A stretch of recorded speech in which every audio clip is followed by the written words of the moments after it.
Pemirsa, si kok lanang balik di Jalan Dipo, Kecamatan Kertapati, nekat bobol rumah demi memenuhi kebutuhan makan sehari-hari. Tersangkut gasak laptop, sepasang sepatu, sama duit tunai Rp95.000 dari rumah korban. Aksi nekat tersebut bikin pelaku harus ngedekam di balik jeruji besi.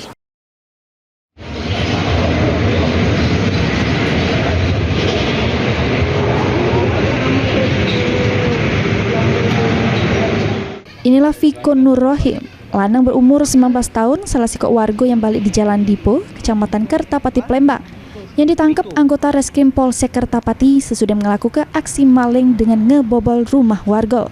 Tersangka ngaku terpaksa maling karena butuh duit untuk makan sehari-hari. Juru aksinya, Viko maling sikok unit laptop, sepasang sepatu merek Adidas, sama duit tunai Rp95.000 dari rumah korban bernama Ci Iwan, warga Lorong Langgar 1, Kecamatan Kertapati, Palembang.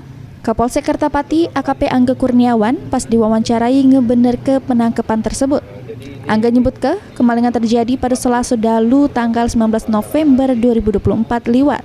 Terus korban sudah mengalami kerugian sekitar Rp8 juta. Ditambah ke Angga, tersangka dewek pas diaman ke lagi berada di rumahnya. Terjadi di tanggal 29 November 2024. Kejadian ini terjadi di 29 November 2024.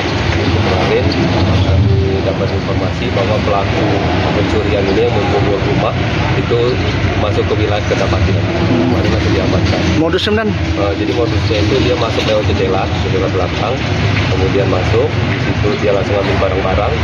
Nah, begitu pemilik rumah yang kebetulan sedang berada di rumah itu bangun karena mendengar suara berisik, nah pelaku langsung kabur melalui tempat yang sama. Pelaku sendirian benar nih? Pelaku sendirian. Barang bukti yang kita amankan benar? Untuk barang bukti yang diamankan ini ada sepatu sama dengan baju yang hoodie yang digunakan pada saat melaksanakan aksi. Akibat perbuatannya, tersangka dijerat pasal maling dengan pemberatan. Tersangka ini harus menanggung jawab ke perbuatannya di Polsek Kertapati. Suryadi, PAL TV.